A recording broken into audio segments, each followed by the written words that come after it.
अरविंद केजरीवाल जी का।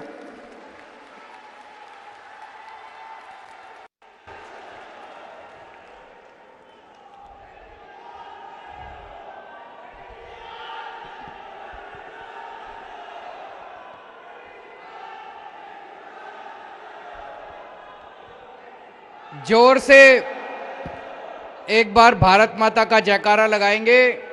भारत माता की, भारत माता की, इनकलाब, इनकलाब, वंदे वंदे। देश के कोने कोने से आए हुए आम आदमी पार्टी के सभी जनप्रतिनिधियों को सबका दिल्ली में स्वागत है। सबको मेरा नमस्कार, सबको मेरा प्रणाम।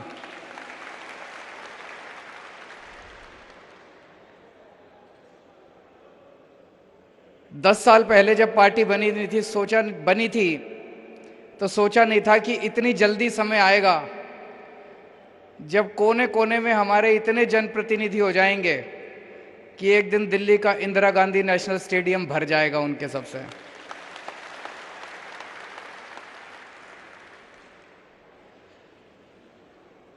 छब्बीस नवंबर 1949 को देश की कॉन्स्टिट्यूएंट असेंबली ने देश के संविधान को एडॉप्ट किया था। हमारे देश की कॉन्स्टिट्यूएंट असेंबली बनी थी, उसने कई महीनों तक काम करने के बाद देश का संविधान बनाया और 26 नवंबर 1949 को देश का संविधान एडॉप्ट किया गया।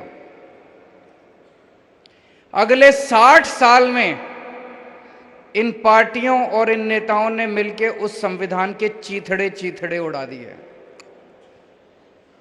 उसकी बेइज्जती करने की, उसके चीथड़े उड़ाने में कोई कसर नहीं छोड़ी इन पार्टियों और नेताओं ने। तो फिर भगवान को बीच में आना पड़ा और ठीक 63 साल बाद 26 नवंबर 2012 को आम आदमी पार्टी बनी इस देश के संविधान को बचाने के लिए।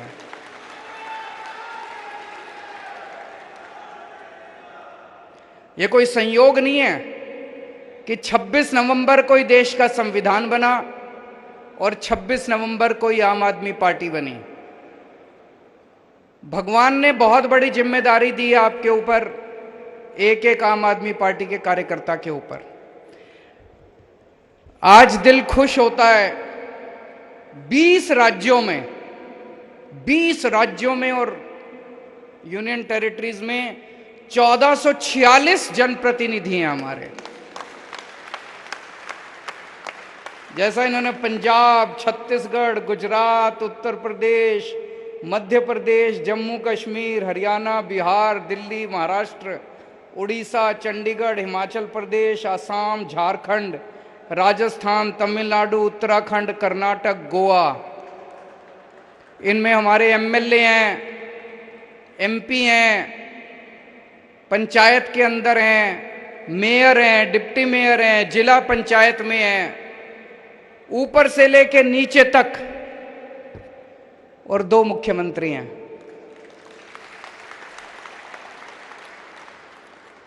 ये सारे एक तरह से हर राज्य के अंदर हमारे बीज हैं।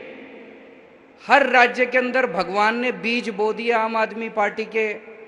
हर राज्य के अंदर भगवान ने बीज बो दिए इस देश को विकास करने के लिए। अब ये बीज पेड़ बनेंगे। दिल्ली में पेड़ बन गया, दिल्ली में पेड़ बन गया। अब ये पेड़ लोगों को खूब फल दे रहा है, लोगों को ठंडी छांव दे रहा है। पंजाब में भी पेड़ बन गया, पंजाब में भी अब ये पेड़ आम आदमी पार्टी का लोगों को खूब ठंडी हवा दे रहा है, छांव दे रहा है, फल दे रहा है। अब गुजरात में भी पेड़ बनने वाला है। गुजरात के कई सारे बीज आए हुए हैं वहां पे। साल डेढ़ साल पहले गुजरात के अंदर 27 बीज भगवान ने बोए थे आम आदमी पार्टी के। वो पेड़ बनने वाला है गुजरात में, आम आदमी पार्टी की सरकार बनने वाली है। इतनी तेजी से दुनिया के इतिहास में किसी पार्टी का विकास नहीं हुआ, कोई पार्टी इतनी तेजी से नहीं बढ़ी। 10 साल पुराना एक बच्चा है, सामने इतने बड़े बड़े, कोई 125 साल पुरानी पार्टी है, कोई पता नहीं कितने कितने साल, और 10 साल का छोटा सा बच्चा है। हमने सुना है ना, श्री कृष्ण जी जब बच्चे थे उनको प्यार से सम्मान से कान्हा कहते थे, कान्हा। अपने बचपन में कान्हा ने कई बड़े बड़े राक्षसों का वध किया था। यह आम आदमी पार्टी भी छोटी सी पार्टी है, ये भी कान्हा की तरह है, अपने सामने बड़े बड़े राक्षसों के वध कर रहे हैं। बड़े बड़े राक्षस, वध का मतलब कोई मर्डर नहीं कर रहे किसी का, भ्रष्टाचार का वध कर रहे हैं, बेरोजगारी का वध कर रहे हैं, महंगाई का वध कर रहे हैं। तो जैसे भगवान श्री कृष्ण ने बचपन में छोटी उम्र में बड़े बड़े राक्षसों का वध किया था, वैसे ही आम आदमी पार्टी भी 10 साल पुरानी पार्टी इतनी बड़ी बड़ी सामने शक्तियों के साथ लड़ रही है। इससे यह पता चलता है कि देश कितना त्रस्त हो चुका है। आम आदमी पार्टी के पास लोग क्यों आ रहे हैं?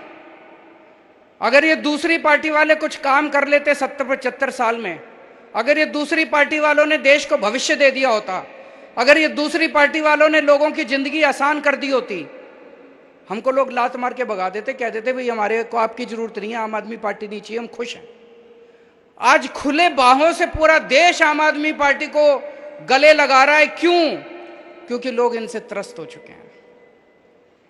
4 बातें आम आदमी पार्टी की पूरे देश में लोगों को पसंद आ रही है, और ये 4 बातें आम आदमी पार्टी की हैं जो इनके गले नहीं उतर रही। सबसे पहली बात है आम आदमी पार्टी की ईमानदारी। हमारे लोग कट्टर ईमानदार लोग हैं। लोगों को यकीन नहीं होता यार, राजनीति भी ईमानदार हो सकती है क्या? लोगों ने पहली बार देखा है देश के अंदर 75 साल में, अच्छा नेता ईमानदार भी होते हैं, अच्छा पार्टियां ईमानदार भी होती है, पैसे नहीं खाते। पहली बार लोग देख रहे हैं कि ईमानदार राजनीति आ रही है। इसलिए बार बार कहते हैं, पहले कीचड़ फेंकेंगे, फिर कहेंगे अपने आप को ईमानदार कहने वाला अरविंद केजरीवाल। तो ये भी कहते हैं कि केजरीवाल ईमानदार है। तो एक है ईमानदार राजनीति, इनसे संभल नहीं रही है ईमानदार राजनीति, और देश के लोगों को बड़ी पसंद आ रही है। ये कितना भी कीचड़ फेंके, लोगों को यकीन ही नहीं हो रहा। पूरे देश में सब कहते हैं यार ये तो झूठ बोल रहे हैं। दूसरी चीज है शिक्षा। शिक्षा के ऊपर जो हमने काम किया, आज तक ये नेता, इन्होंने कभी स्कूल की तरफ आंख उठा के नहीं देखी थी, और इनमें से कई नेता तो ऐसे जो बचपन में भी स्कूल नहीं गए थे।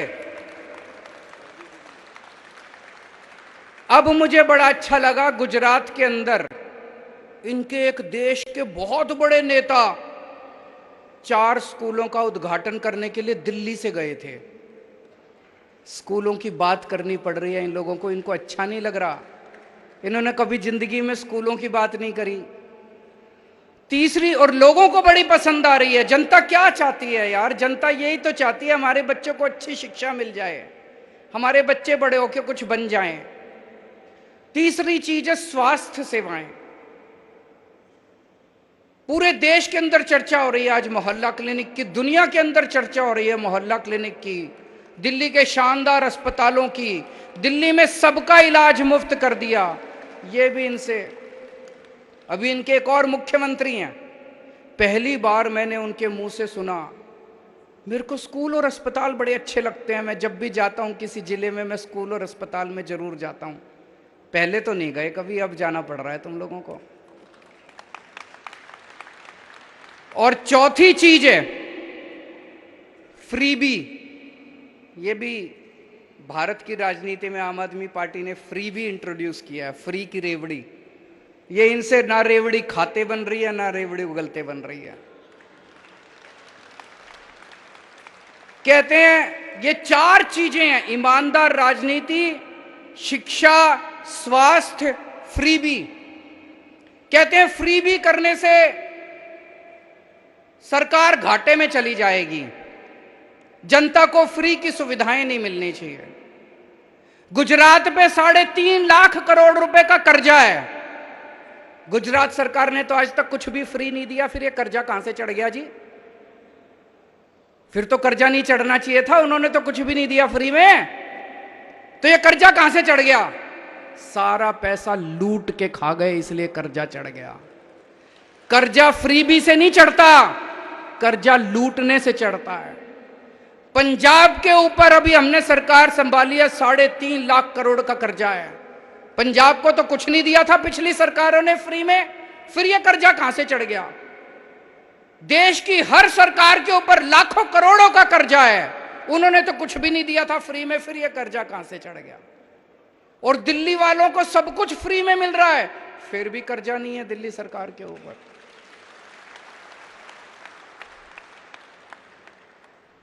तो फ्री भी देने से कर्जा नहीं चढ़ता, फ्री भी देने से सरकारें घाटे में नहीं जाती।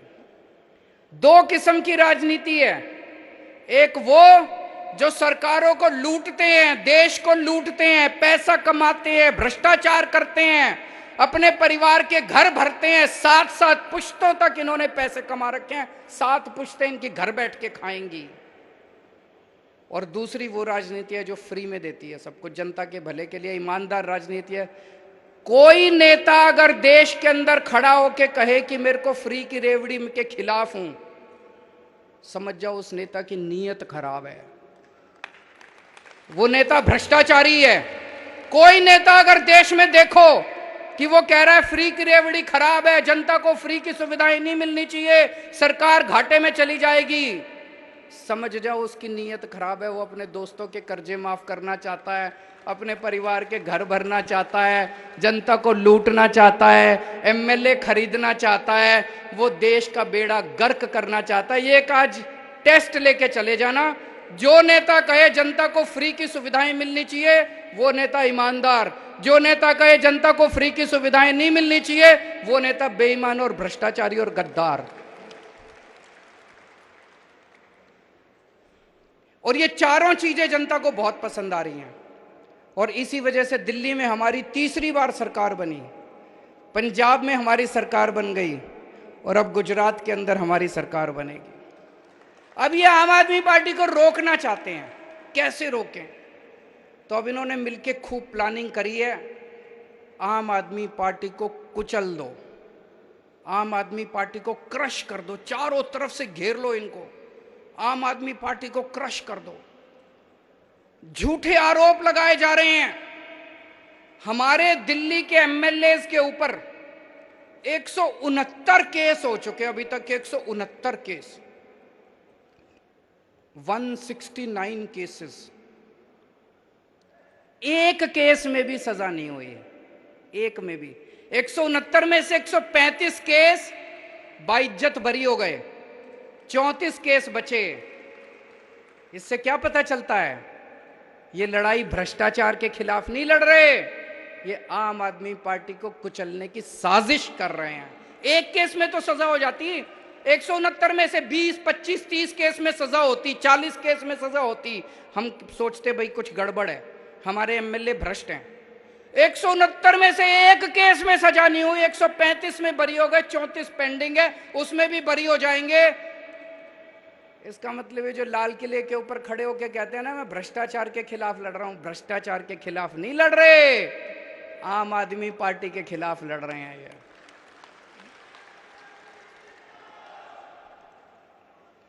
सतिंदर जैन जी किसी और देश में होते ना, उनको भारत रत्न दे देते। उस आदमी ने मोहल्ला क्लिनिक दिया इस देश को, जिसकी पूरी दुनिया में चर्चा है। यूएन के सेक्रेटरी जनरल ने आके कहा कि मोहल्ला क्लिनिक सारी दुनिया को अपनाना चाहिए। उस आदमी ने फ्री बिजली का इजाद किया, उसी ने निकाला आइडिया कि बिजली फ्री भी दी जा सकती है। उस आदमी ने पूरी दिल्ली को फ्री इलाज दिया। आज दिल्ली के अंदर जो हर आदमी को फ्री इलाज मिल रहा है उसकी वजह से मिल रहा है।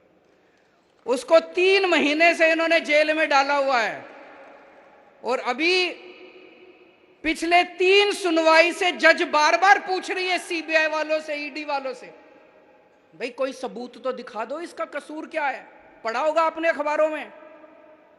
जज ने 3 हेयरिंग में पूछा कि कोई तो सबूत दे दो, एक तो सबूत दे दो इसके खिलाफ।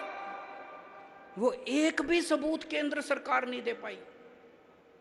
तो 3 हेयरिंग के बाद केंद्र सरकार आके कहती है ये जज अच्छा नहीं है, जज बदलो। शर्म की बात है। ये हो क्या रहा है इस देश, ये देश के अंदर हो क्या रहा है। कहते हैं जज अच्छा नहीं है, जज बदलो। और अब इन्होंने एक और नया पैंतरा शुरू कर दिया। सतिंदर जैन के घर रेड मारी, कुछ नहीं मिला। उसी दिन इन्होंने किसी और ज्वेलर के यहां रेड मारी, उसके यहां कैश मिला। बोले सतिंदर जैन के सहयोगी के यहां कैश मिला। रे काहे का सहयोगी, कोई जान ना पहचान, किसी अरे गहरे के यहां रेड मार देते हो। अब कह रहे हैं मनीष के साथ भी यूं ही करेंगे। मनीष के यहां कुछ नहीं मिला इनको। मनीष के घर रेड मारी, बोले 144 करोड़ रुपए खा गया, कोई बोला 1000 करोड़ रुपए खा गया। कपड़े देख लो इसके।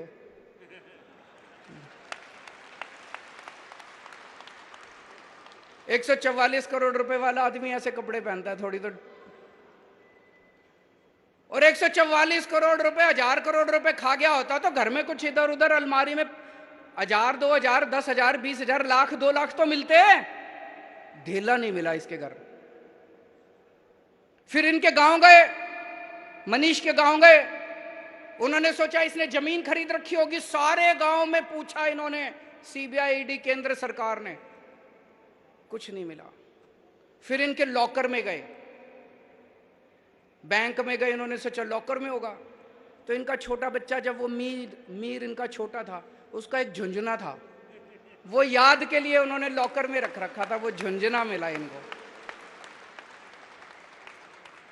लॉकर में झुंझुना मिला, कुछ नहीं मिला। 144 करोड़ खा गया कि मनीष सिसोदिया इतने। अब इन्होंने प्लानिंग करी है, अब एक दिन ये रेड करेंगे, 5-7 ऐरे गहरे नत्थु गहरों को पकड़ लेंगे और फिर कहेंगे मनीष सिसोदिया के सहयोगी के यहां मिले, मनीष सिसोदिया के सहयोगी के यहां मिले।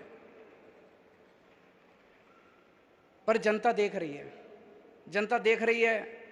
रोज सुबह 6 बजे उठ के स्कूलों के चक्कर मार के आता है। कोई भ्रष्टाचारी आदमी सुबह 6 बजे उठ के स्कूलों के चक्कर नहीं मारता। कोई भ्रष्टाचारी होगा तो पहले रात को बैठ के दारू पिएगा, थोड़ी गलत काम करेगा, सवेरे तो लेट उठेगा। वो 6 बजे उठ के ईमानदार आदमी स्कूलों के चक्कर काट सकता है। 6 बजे उठ के ईमानदार आदमी बच्चों का भविष्य बनाने की सोच सकता है। कोई बेईमान आदमी थोड़ी सोचेगा। अब कल इन्होंने अमानतुल्लाह को पकड़ लिया। अमानतुल्लाह को भी बोले इसके से उसके घर कुछ नहीं मिला। अमानतुल्लाह के यहां, उसके सहयोगी के यहां फलाना मिला, ढिमका मिला, ये मिला। उसका सहयोगी सारे टीवी चैनलों में जा जाके कह रहा है जी जो भी मिला मेरा है, और उसके यहां भी कुछ नहीं मिला से। अब उसका इन्होंने ढिंडोरा पीट दिया। तो अब मेरे को ये पता चला है इनका ऑपरेशन लोटस तो फेल हो गया। इन्होंने दिल्ली के अंदर हमारी सरकार तोड़ने की कोशिश करी। 20-20 करोड़ रुपए एक एमएलए को इन्होंने कोशिश करी, एक भी एमएलए नहीं टूटा। हमने सारे के सारे गिनती करा दी थी विधानसभा के अंदर, एक भी एमएलए नहीं टूटा। फिर ये पंजाब गए, पंजाब के अंदर 25-25 करोड़ एमएलए को देने की कोशिश करी। इनकी प्लानिंग थी पंजाब में भी और दिल्ली में भी 40-40 एमएलए खरीद के तोड़ लेंगे। पंजाब में भी ये नहीं तोड़ पाए। अब इन्होंने ऑपरेशन लोटस फेज 2 शुरू किया है। कल से एमएलए के पास फोन आने चालू हो गए, या तो तुम हमारे साथ आ जाओ, नहीं तो तुम्हारा भी वही हाल करेंगे जो अमानतुल्लाह का किया था। धमकियां दे रहे हैं, तुम्हारे पीछे भी ईडी छोड़ देंगे, तुम्हारे पीछे भी एसीबी छोड़ देंगे, तुम्हारे पीछे भी। अभी तक तो कोई टूटा नहीं है जी, और मेरे को लगता नहीं कोई टूटेगा। मैंने स्वतंत्रता संग्राम तो नहीं देखा था, मैंने आजादी की लड़ाई तो नहीं देखी थी, मैं स्वतंत्रता सेनानियों से तो नहीं मिला, लेकिन आज आम आदमी पार्टी का एक एक एमएलए जिस तरह से इनका सामना कर रहा है, मैं समझता हूं ये कोई हमारा एक एक एमएलए किसी स्वतंत्रता सेनानी से कम नहीं है। जिस तरह से इनके सामने मुकाबला कर रहा है, लालच का 25-25 करोड़ रुपए त्याग दिए, ईडी की धमकी का कोई फर्क नहीं पड़ रहा, सीबीआई की धमकी का कोई फर्क नहीं पड़ रहा, पैसे त्याग दिए। ये कोई छोटी बात नहीं है, आज के माहौल के अंदर कोई ये छोटी बात नहीं है। मैं सभी से ये कहना चाहता हूं, ये सबको जेल में डालेंगे। सतिंदर को डाल दिया, अमानतुल्लाह को डाल दिया, मनीष सिसोदिया को डालने की तैयारी चल रही है। इसके बाद कैलाश गहलोत का नंबर है, उसके यहां भी रेड होने वाली है। कई एमएलए जेल जाएंगे। एक चीज बस ध्यान रखना, 3 से 4 महीने जेल जाने के लिए तैयारी कर लो, फिर ये आपका कुछ नहीं बिगाड़ सकते। अपने अपने घर में बोल दो। कल पंजाब से मेरे पास 2-3 एमएलए आए थे, मैंने उनको यही बोला। मैंने कहा अगर 3 से 4 महीने जेल जाने को तैयार हो, और जेल उतनी बुरी भी नहीं है, मैं भी गया हूं, 15 दिन मैं जेल में रहा था। 3 से 4 महीने जेल जाने की तैयारी कर लो। अगर सबके अंदर ये हिम्मत आ जाए, उसके बाद ये हमारा कुछ नहीं बिगाड़ सकते, ये कुछ नहीं बिगाड़ सकते हम लोग।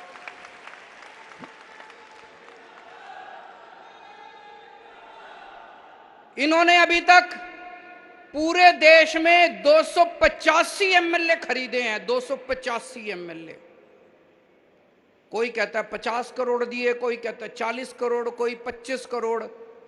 कम से कम 7 से 8 हजार करोड़ रुपए इन्होंने एमएलए खरीदने में खर्च कर दिए।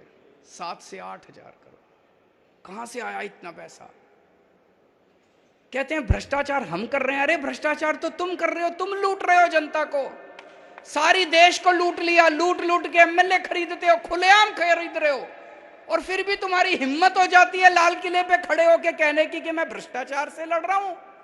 पूरे देश में एमएलए खरीदते फिर रहे हो, करोड़ों रुपए में एमएलए खरीदते फिर रहे हो, और तुम्हारी हिम्मत हो गई कहने में भ्रष्टाचार से लड़ रहा हूं। मुझे लगता है सबसे ज्यादा 75 साल में सबसे ज्यादा भ्रष्टाचार इनकी सरकार ने किया है।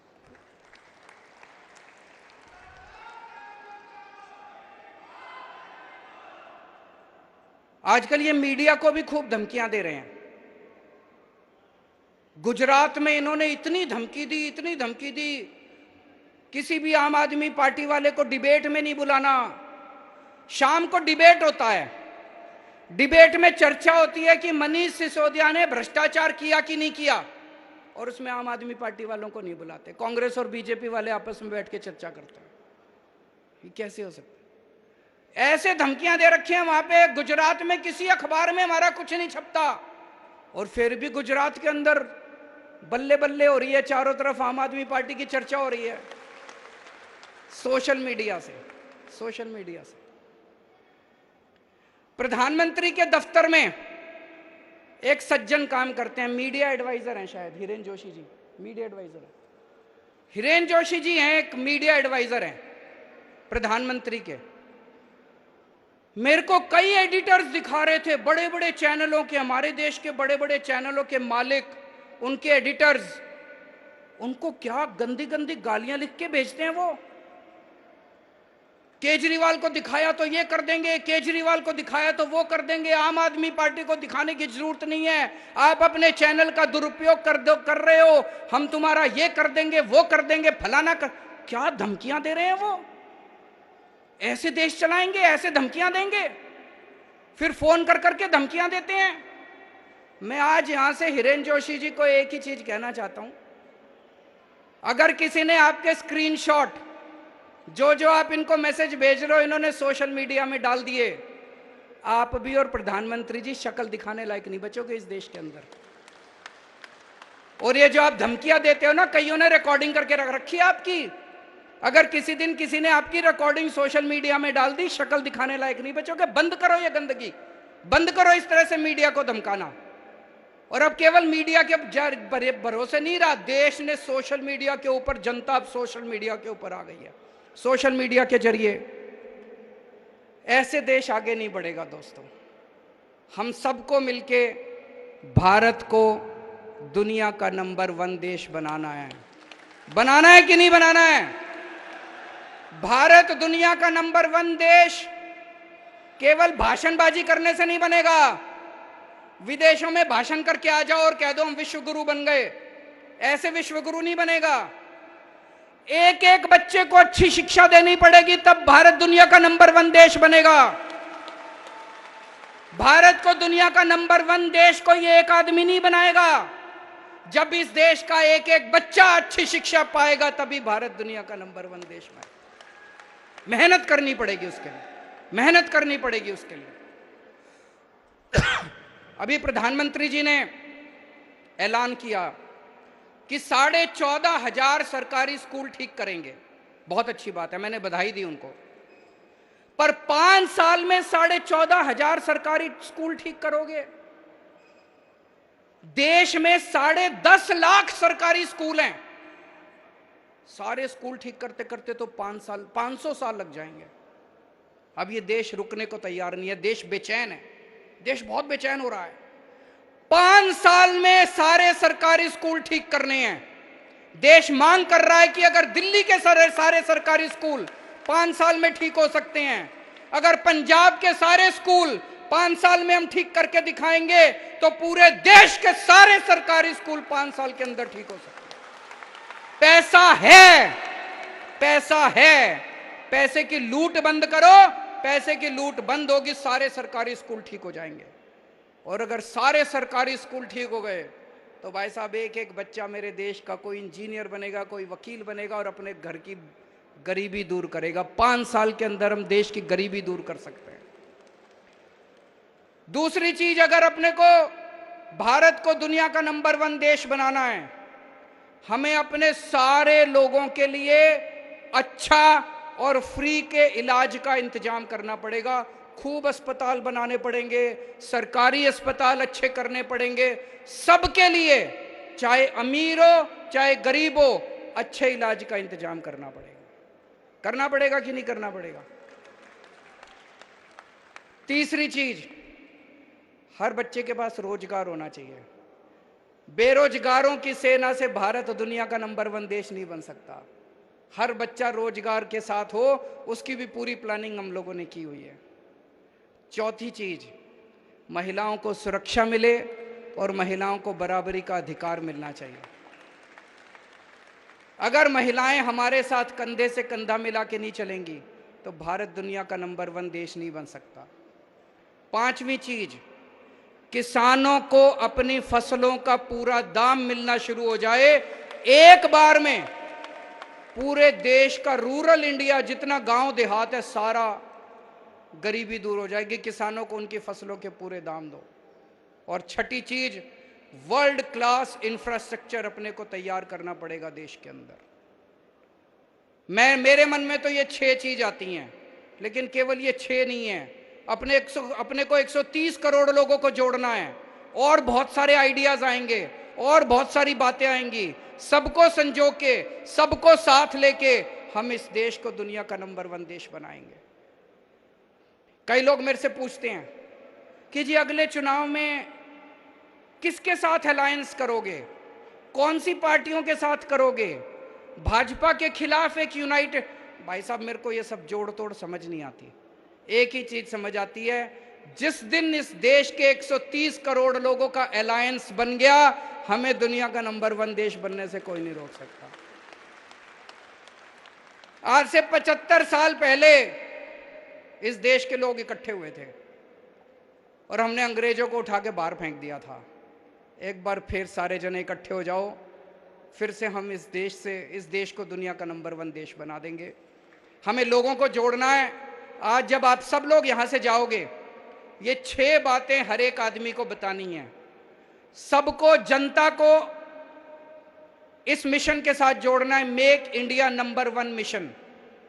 और इससे जुड़ने का एक फोन नंबर है, सारे जने नोट कर लो, 951000, 2 बार 1000, 951000, इस पे मिस्ड कॉल मारो और आप हमारे साथ इस मिशन के साथ जुड़ जाते हैं।